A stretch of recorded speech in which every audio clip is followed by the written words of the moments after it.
Imagine not being Leeds, not feeling this pain, not dancing through thunder, not walking through rain. Imagine not rising with fists in the air when the world turned its back and no one would care. We've lived in the ashes, we've drowned in defeat, but still we stand proud on our battered old feet. Imagine not loving with all that you are. Imagine not being Leeds. We love you, Leeds, Leeds, Leeds. We do love you, Leeds, Leeds, Leeds. Hey up everyone, welcome back to Imagine Not Being Leeds. It's been another day of good news in my book. Another player acquired before the 1st of July, that's 3. It's not been official from the club yet, but it looks like he had his medical today. I don't see there being much problem, although Sebastiaan Bornauw has had his injury worries in the last 12 months. I think he's been out with 4 injuries. That's cost him quite a bit of time in the physio room this season. Last season, should I say. But in terms of the pedigree of the player, his age, the price point, to be fair, I think it's another beautiful bit of business by Leeds United. I really do. It's very similar to the Nmecha deal, although he were a free transfer. It's from Wolfsburg, same as him. I think Joshua Gilivogi has had a little bit of a hand in this one too, potentially. But I just think when you look at the potential of the player, if fitness isn't a worry, and I know you don't want to be signing players who are risky when it comes to injuries and have had recent injury worries, but I think sometimes the gamble's worth taking. I think when you look at Nmecha, which we spoke about a few weeks ago on this channel, obviously we signed him on a free, the fact that he's got the caps he's got for Germany, I think if you can get anywhere near that sort of potential again, there's a possibility at 26-year-old Nmecha can become a fully fledged German international again, be part of a squad coming up. If he can fire, get his form firing again at Leeds United, he's now a Prem player, so the German eyes will be on him to see if he can do it in the Prem, and if he does okay, if he does decent in the role he's got at Leeds United, can he force more starts, or is he just going to be a bench option? This is what I wanted to get into in this video. Whether you think these players we've signed so far are starters, bench options, rotation options. I think there's a discussion point to have there, but yeah, like we say, when you look at Nmecha, if you can get him anywhere near that German level again, international level, you've got a player there for free at 26-year-old with still room to grow. And same with Sebastiaan Bornauw. He's got 4 caps, I think it is, for Belgium. So the pedigree's there, the talent's there. He's played at Anderlecht, he's been at Wolfsburg, he's been at FC Köln as well, and Bundesliga experience, over 150 games in Bundesliga. So he's played at the highest level in terms of a decent league in Europe. And like I say, when you played for the Belgian league, very much like a match with the German league, when you've been an international for a country as good and as talented as them, you know, slouch, you're definitely a baller. And I think the price point for Bornauw really is down to the fact he had an injury hit season last season. I think he was only available 13 or 14 games, and the fact he's going into his last year of his contract. He's 6'3", which is again a massive benefit to Leeds United. What's been Leeds United's issue really the last few years has been attacking and defending in our box. I think we got a little bit better last year and not conceding from corners, granted. So it's been an issue previous. Scoring corners, again, a little bit better last season. Pascal Strout got a few. I think the delivery of Rothwell at times helped. But, you know, in both boxes, we could have been better. We need to be better. And I believe now with the acquisitions we are making, you know, so far 3 signings, all over 6'1". Obviously Jaka Bijol as well, and I think he's 6'2", 6'3". You put him next to Rodon, Strauch, and obviously today with Sebastiaan Bornauw, it's 4 centre halves, so we're all way over 6 foot, big, strong, strapping lads, and I think you can see which way we're going with the recruitment.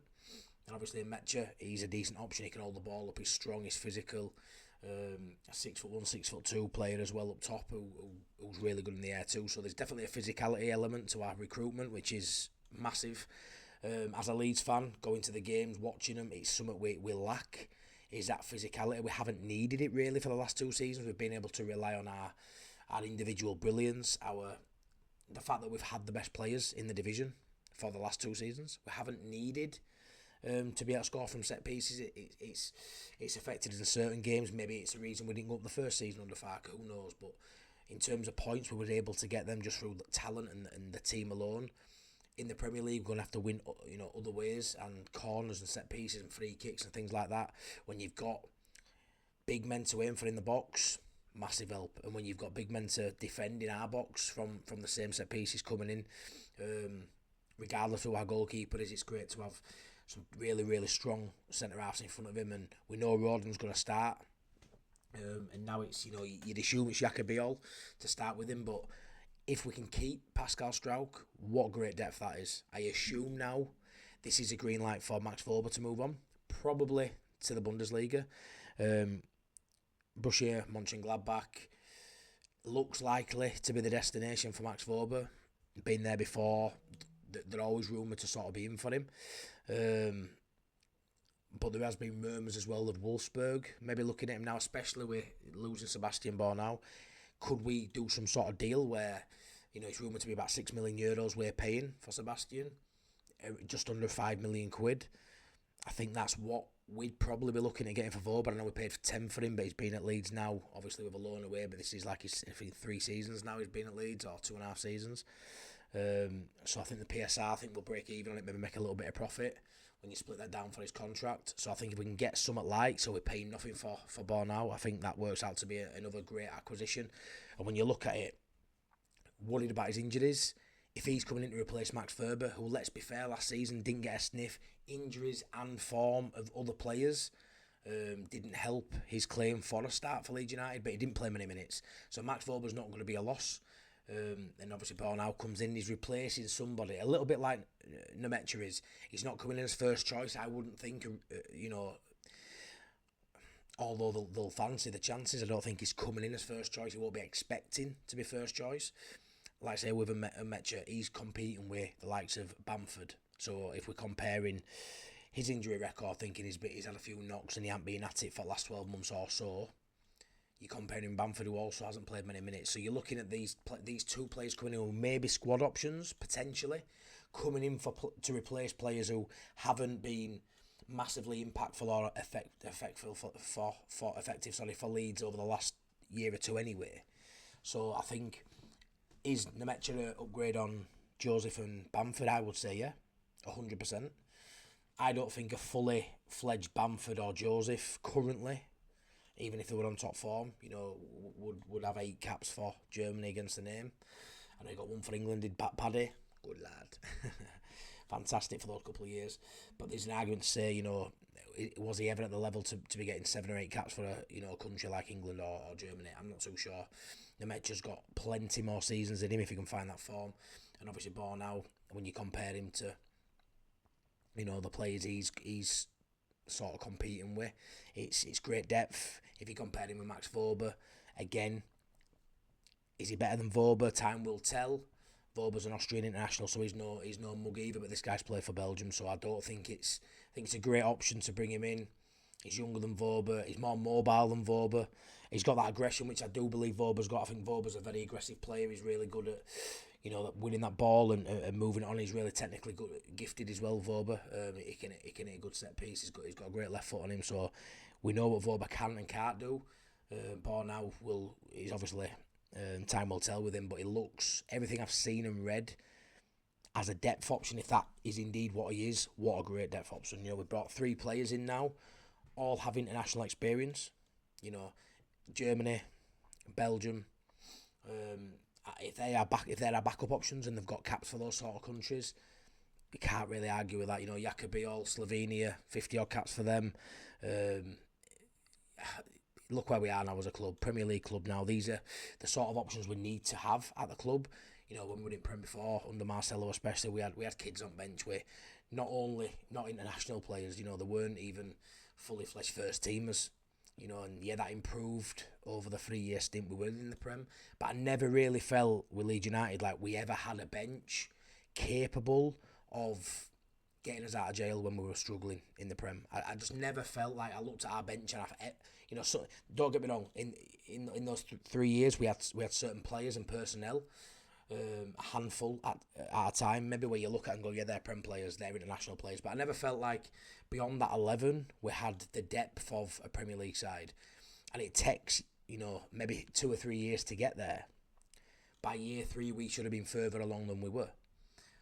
But you're looking at the acquisitions we're making now in our first year back into the Prem. Hopefully not the last. Hopefully we can improve and become established.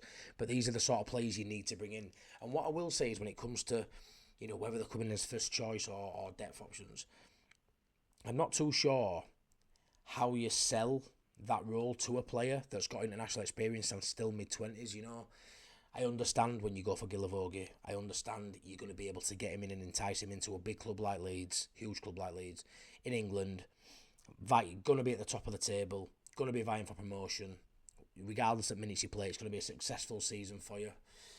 And you're going to play, barely any minutes, but you're going to be part of something bigger. I understand how that appeals to Gilavogi at 33, 34-year-old. Never played in England, probably wanting that last hurrah before he sort of looks at his next chapter of his life, which he's maybe going into coaching, which I think he'd be brilliant at.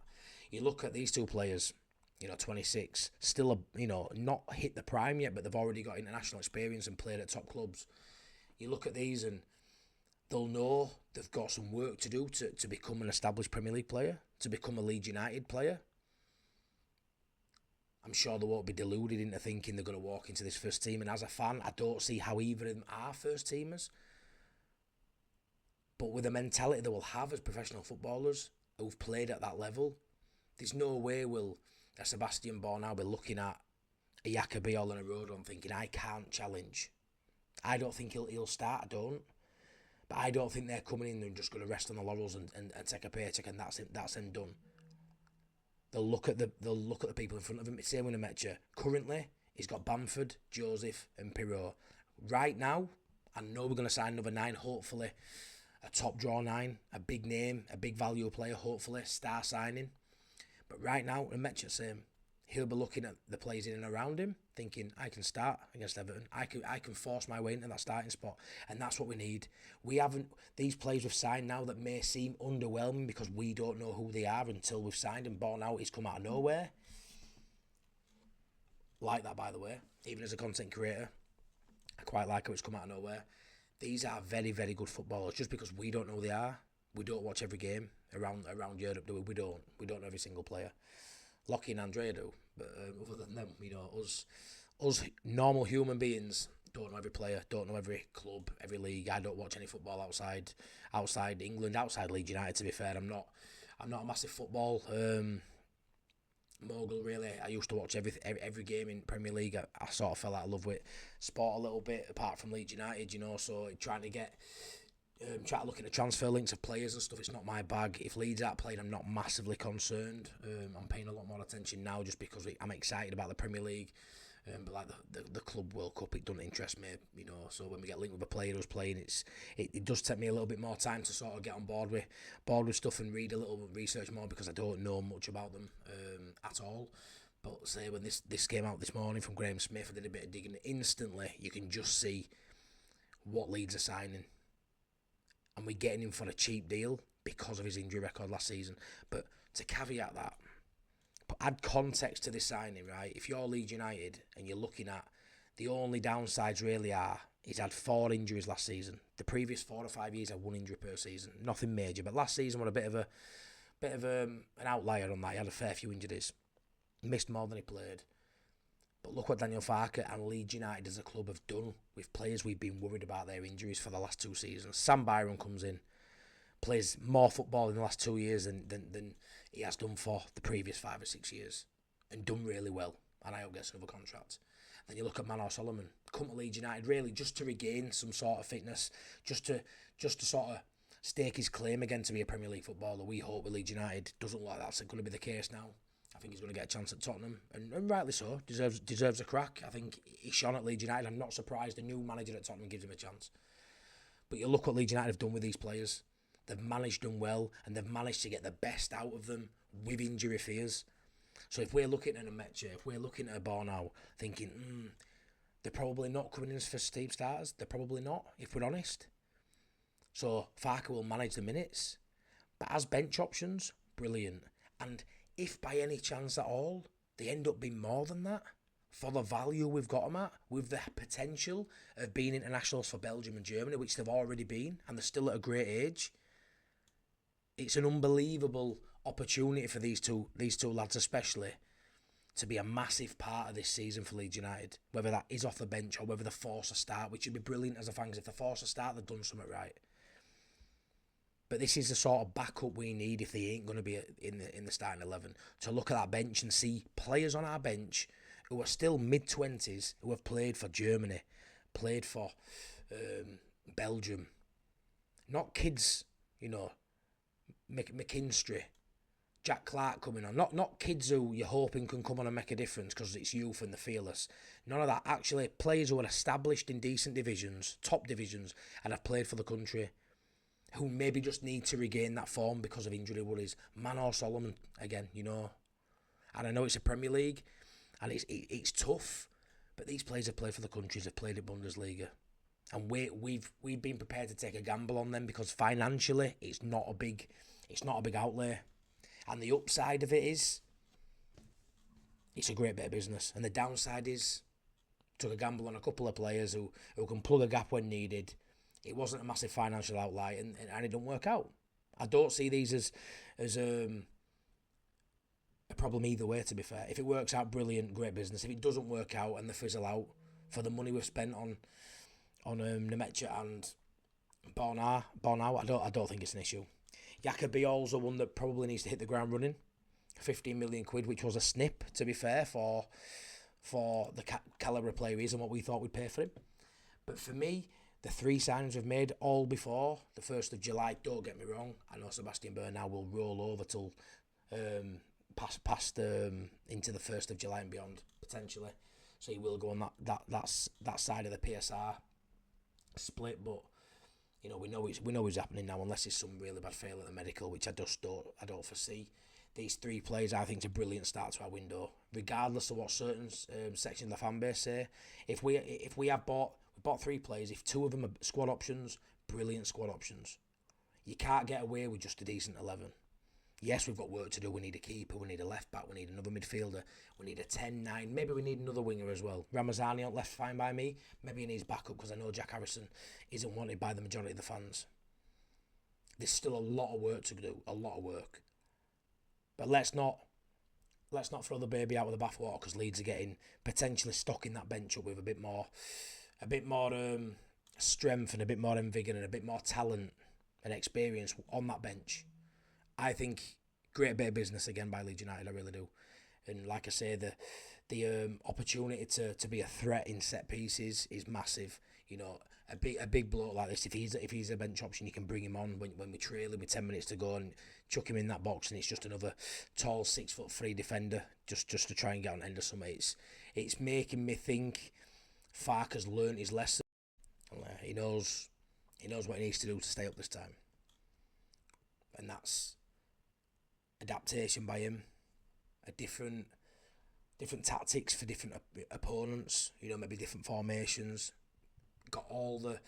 Looks like he's got all the tools now in terms of that defensive line of being able to play a back 3, a back 5, however we're going to look at it. Once it's sort of left back position out, the fact that we've got 4 really capable centre halves. Obviously, you've got Amper, who was 5th choice, which is probably where you'd want him to be, way down pecking order, but he's an option in there.